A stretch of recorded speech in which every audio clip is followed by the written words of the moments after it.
नमस्ते दोस्तों, मैं doctor Pallavi Chaturvedi Hahnemannian homeo forum से आप सभी का स्वागत करती हूँ और आप सभी को होली की ढेर सारी शुभकामनाएँ। जैसे होली में बहुत सारे रंग मिलके एक अलग ही रूप लेते हैं, अलग ही रंग आता है। हम सब एक-दूसरे को गले लगते हैं, मिलते हैं, जुलते हैं और जो धूम मचती है और जो एहसास आता है वो एक अलग लेवल का होता है। वैसे ही हमारे रेमेडीज़ हैं।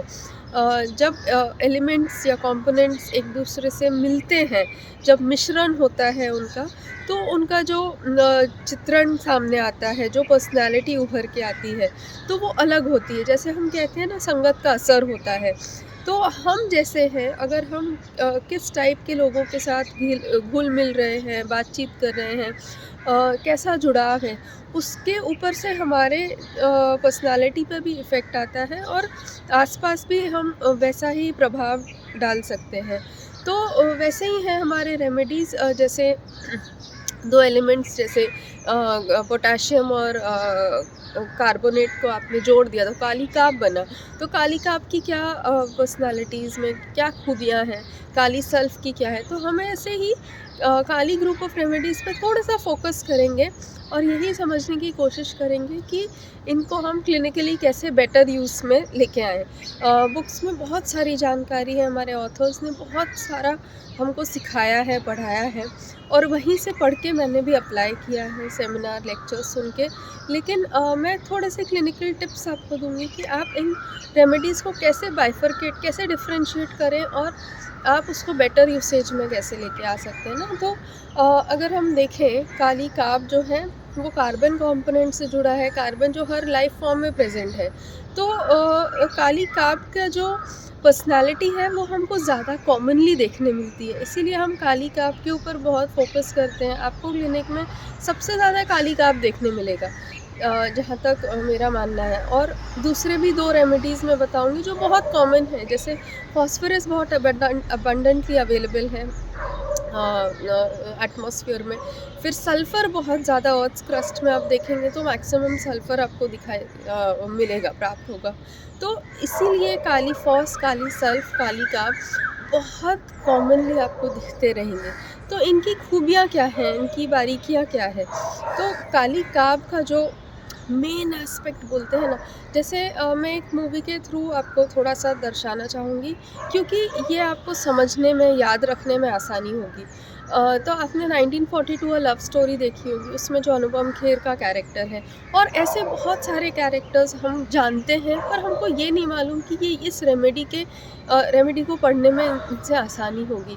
तो वो आप देखेंगे ना कि जब इंडिया फ्रीडम स्ट्रगल में जूझ रहा था, तो ऐसे बहुत सारे काली काप उभर के आए थे, जो एनार्किस्ट हैं, जो उस टाइम की जो गवर्नमेंट थी उसके अगेंस्ट जाके खड़े होते हैं, उनको मानने से इनकार करते हैं कि नहीं, हम इनके रूल्स नहीं फॉलो करेंगे, हम अपने देश के लिए जिएँगे, अपने देश के लिए मरेंगे, लॉयल हैं। तो ये जो काली काप की खूबियाँ हैं, इम्पेशंस चिल्ड्रन अबाउट अस, कि हम अगर अपने बच्चों को अगर सही ज्ञान नहीं देंगे, सही रास्ता नहीं दिखाएँगे, तो वो क्या है ना, स्ट्रिक्ट पैरेंटहुड होता है उनका, कि वो अपने बच्चे को सही-गलत का सब ज्ञान देने में लगे होते हैं। अगर बच्चा नहीं फ़ॉलो करता है तो बहुत इम्पेशेंट हो जाते हैं, गुस्सा करते हैं, क्वारलसम विद फैमिली है, कि अगर परिवार एज़ अ होल किसी गलत डायरेक्शन में जाता है, उनके लिए गलत डायरेक्शन है कि उनके धर्म से हट के कुछ करते हैं। तो वहाँ पे ये जो है बहुत ज़्यादा लाल ताता हो जाते हैं और उनको रोकने की कोशिश करते हैं। पर जब ये देखते हैं ना, रेज़िस्टेंस आ रहा है, बहुत ज़्यादा रेज़िस्टेंस, उनको मानने से मानने नहीं मान रहे हैं, तो फिर वो क्लोज़िंग आइज़ अमेलियोरेट में जाते हैं कि बस आँख बंद करके पड़ जाते हैं। उनको फिर उसी में शांति मिलती है कि नहीं मान रहे तो हम कहाँ तक स्ट्रगल करें ना। लेकिन तो एक गरम खून होता है, एक युद्ध का खून होता है, या फिर एक जोश वाला होता है, और दूसरा साइड क्लोजिंग आइज अमेलियोरेट होता है, कि जहाँ पे वो ठंडा पड़ जाता है, नहीं मान रहे तो फिर बाद में वो सरेंडर कर देता है। वो खुद नहीं मानता है, वो चाहता है कि वो माने, लेकिन उनको देखता रहता है कि वो नहीं मान रहे, लेकिन उनको फिर बोलना बंद कर देता है, क्योंकि अब उसके हाथ से वो छूट रहे हैं इसीलिए। तो अगर आप इसमें देखें काली काव में ना फास्टिडियस है, डिक्टेटोरियल है, डॉगमैटिक है। तो डिक्टेटोरियल होता है कि हम अपने ही टर्म्स उनसे मनवाएं। हाँ, डॉगमैटिक होता है हम उनको धर्म का सही गलत का ज्ञान देते रहें कि नहीं ऐसे रिचुअल्स हैं, शादीशुदा औरत को बिंदी लगानी चाहिए, चूड़ी पहननी चाहिए, ये सब करना चाहिए। तो वो अपनी बहू से वो ही एक्सपेक्ट करते रहते हैं कि वो भी यही सब फॉलो करेगी जो मैं करती आई हूँ। तो वो उसको ट्रांसमिट करना चाहते हैं, ठीक है, अपनी परंपराओं को ट्रांसमिट करना चाहते हैं, नहीं करते, कोई सुझाव देता है तो उनको अच्छा नहीं लगता है, तो वो चेंज एवर्जन में जाते हैं, अपनी ड्यूटीज़ बहुत बखूबी से निभाते हैं। Carried desire to be carried closing eyes ameliorate के स्टेट में जाते हैं कि जब वो चाहते हैं कि कोई हमको इसमें से निकाले। तो अगर आप काली का आपको बेसिकली प्रिस्क्राइब करना चाहते तो इम्पेशंस चिल्ड्रन अबाउट है, ड्यूटी है, फिर प्रॉपर टू है, क्वारलसम, रिस्पॉन्सिबिलिटी, ये सब, और फिर यील्डिंग में भी है। तो यील्डिंग का मतलब क्या हो गया कि जब जिस परिस्थिति में है तो अगर बहुत स्ट्रॉन्ग है सामने वाले का डोमिनेंस या प्रेशर या उसका प्रभाव, तो उस टाइम वो चुप हो जाते हैं। लेकिन वो प्रभाव जैसे ही जाता है, एक स्ट्रॉन्ग इन्फ्लुएंस हटता है, तो फिर वो अपनी आवाज़ रखते हैं फिर से। तो ये हो गया काली काव। अगर इसके पैरेलल हम चलें काली सल्फ की तरफ, तो सल्फ़र कंपोनेंट जो है ना काली के साथ जब जुड़ता है तो उसका प्रभाव एक अलग लेवल पे आता है। मतलब सल्फ़र जैसे हम जानते हैं क्यूरियस है, घुल मिलना बहुत पसंद है उसको।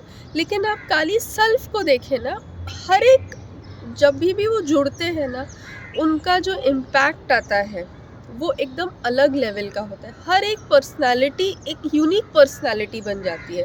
तो पोटेशियम जैसे ज़रूरी है शरीर के लिए, वो सेल्स के अंदर रहता है और अंदर की अंदरूनी शक्ति देता है हमको।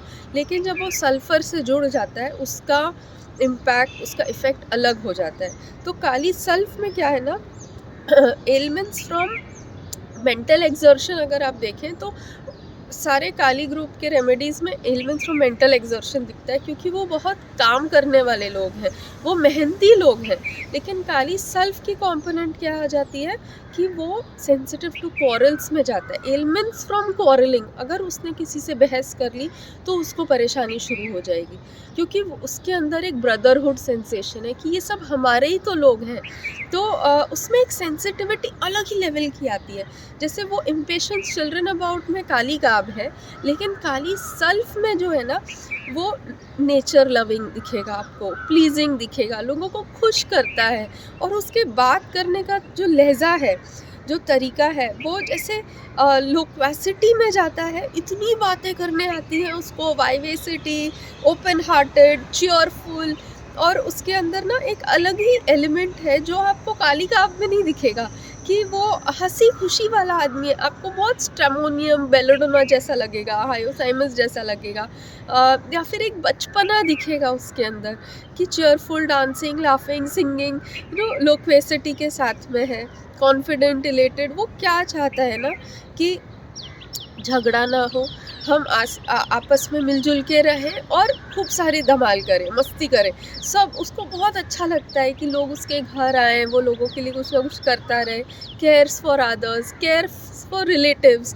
तो वो रिलेटेड जो भी लोग हैं उनके लिए बहुत करता है। तो ये जो लोग हैं ना काली सल्फ के, बहुत मेहनती लोग होते हैं और बहुत आदान प्रदान बहुत ज़्यादा आप कर सकते हैं उनके साथ में। तो सिंपैथी फॉर अदर्स है, सिंपैथी डिज़ायर भी है। तो ये जो है आपको दिखेगा कि कोई ना कोई सोशल कॉज से जुड़े होंगे, कुछ ना कुछ अच्छा करेंगे अपने एनवायरनमेंट के लिए।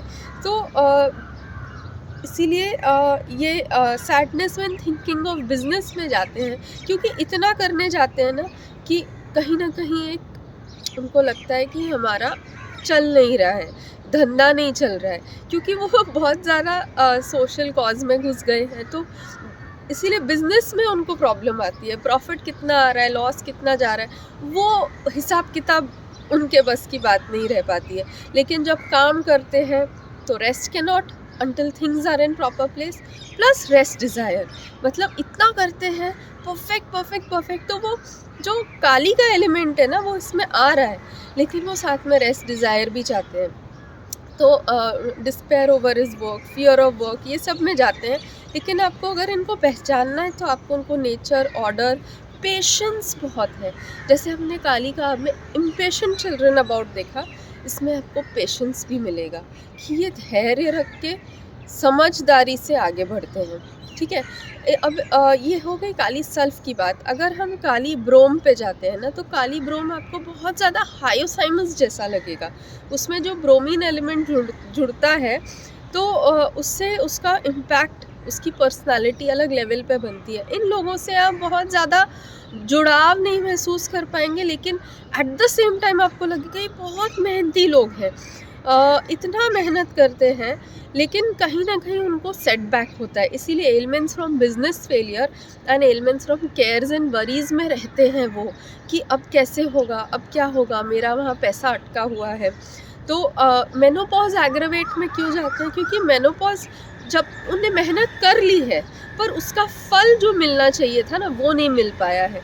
तो इतना करने के बाद जब इंसान को नहीं मिलता है ना, तो एक निराशा सी रहेगी काली ब्रोम में हमेशा, कि जैसे कोई किसी ने उसका पैसा मार लिया है, या किसी के पास अटका हुआ है और वो चाहता है कि वो मिल जाए ना तो मैं आगे बढ़ूँ। तो वो मिलने की चाह में ही उसके पूरे सालों साल निकलते रहते हैं। उसके की नोट्स में एक दिया है लाइन कि imagines he can not pass through a certain point. तो ये पॉइंट क्या है ना, कि ये पैसा जो मेरा अटका है वो वापस आ जाए। Delusion money sued in his clothing.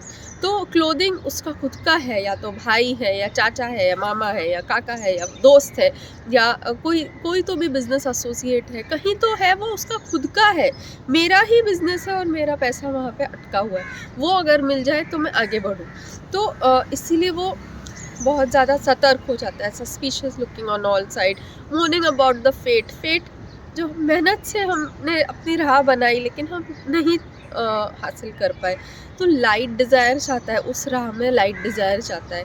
Helpless feel करता है कि इतना सब होने के बाद भी मैं नहीं कर पा रहा हूँ। तो ये जो काली ब्रोम है ना, वो हमेशा एक डर रहता है, फियर ऑफ ऑडियंस, कि जो मेरे साथ अभी इतने सब एक्सपीरियंसेस हुए, बुरे एक्सपीरियंसेस हुए, जिसकी वजह से उसको सेटबैक्स फेस करने पड़े, कहीं वो वापस से ना हो जाए। इसीलिए delusion, injury, being injured with fear of audience में रहता है।